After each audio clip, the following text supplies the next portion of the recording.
Hello and welcome to IG's Trading the Markets podcast. Tesla reported earnings after the bell on Wednesday night, sending shares higher after hours. The electric car maker topped analysts' expectations to report its fourth straight quarter of profit. EPS came in at $2.18 on revenues of just above $6 billion.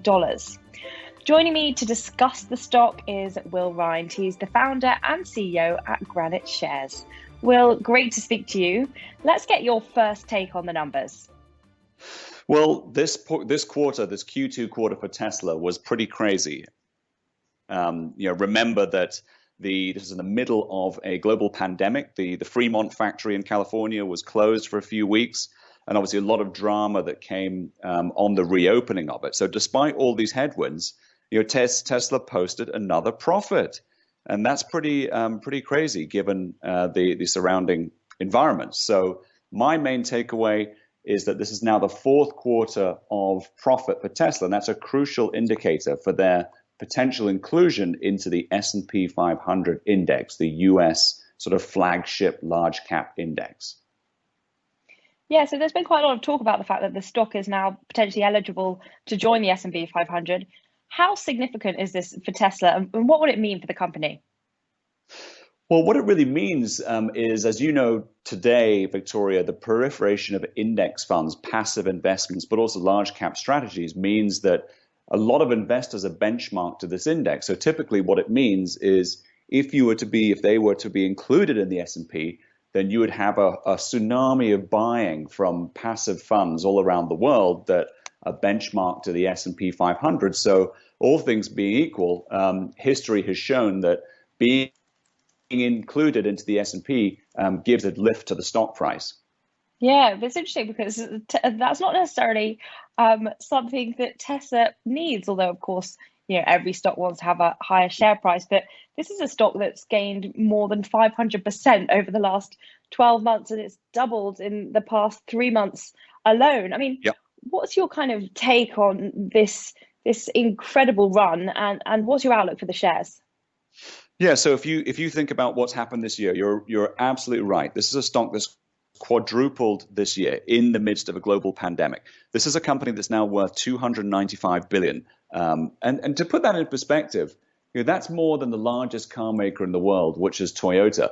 But it's more than the big three US car companies put together. So Ford, GM, Chrysler, plus throw in a couple of European manufacturers. It's truly extraordinary. And what this means is that people, Wall Street analysts, investors, they don't look at Tesla as just being a car company. This is about so much more than a car company. This is about self-driving cars. This is about all electric or electrification of not just the automobile, but the truck or lorries, obviously in the UK. This is about million-mile batteries. This is about robo-taxis. This is about solar energy for your house and for your utility company.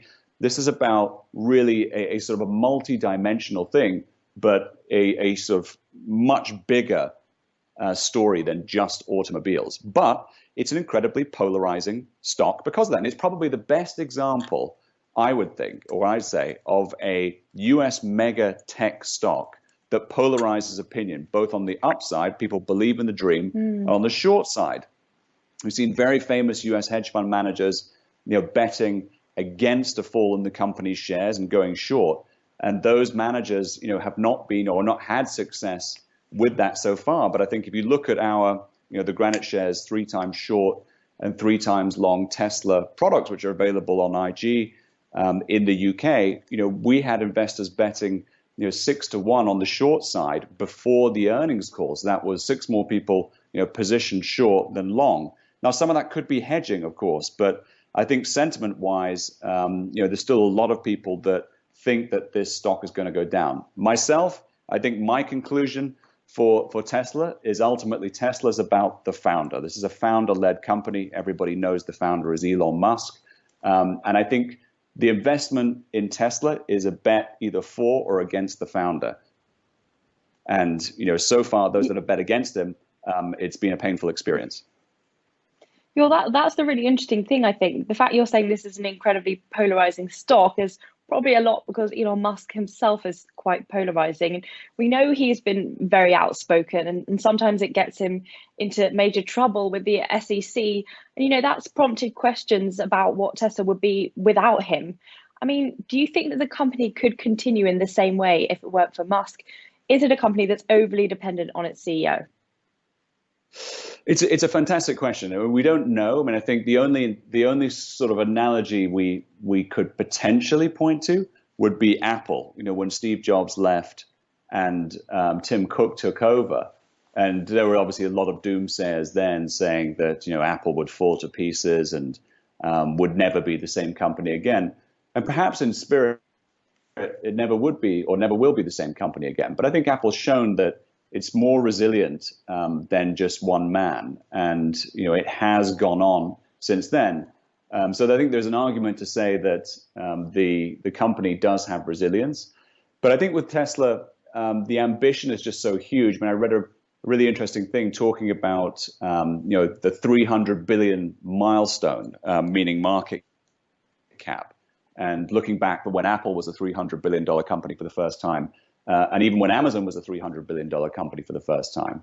And I think that, what Tesla's trying to do, analogous to Apple at that time, was really to revolutionize multiple industries in one go.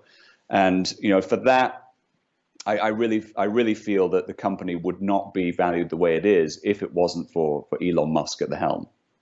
Yeah. Now, one thing that he said in the earnings was that FSD, or fully self-driving cars, is, quote, far and away the biggest opportunity in the near term. I mean, given the fact that we don't even have self-driving cars on the road, and it doesn't really seem like they're going to be on the road in any sort of, not necessarily in the next few months or even the next year, it seems like a big kind of claim. What are your thoughts on this? Do you think FSD is the biggest opportunity for Tesla right now? It's hard to say, but again, I have to sort of trust Elon when he says that that's what he's sort of most excited about. And I think certainly those of us that can imagine a world of autonomous vehicles, that would make a lot of sense. And particularly what he's talking about here with full self-driving or fully autonomous vehicles is the utility factor largely. So if we go to a world where overnight there's regulatory approval for fully autonomous vehicles, the utility factor of his cars can rise from, let's say, a utilization rate of 12 hours or something per week. I think he mentioned on the earnings call, to something like 60. In other words, your car could be used for all sorts of other activities, taxiing, etc. And so the value of your car would, all things being equal, increase, certainly in Elon Musk's mind. And so that's what he's talking about or referring to when he says that could be a significant value appreciation event. And I think we will get there. I think there's no doubt that, in terms of the world, we will get to a state where we have autonomous vehicles. I think that's something that the technology exists today. I mean, again, Elon talked about just driving from his home to the factory, that the car now is for all intents and purposes fully autonomous, just can't sort of implement that from a regulatory perspective. So the technology is really here.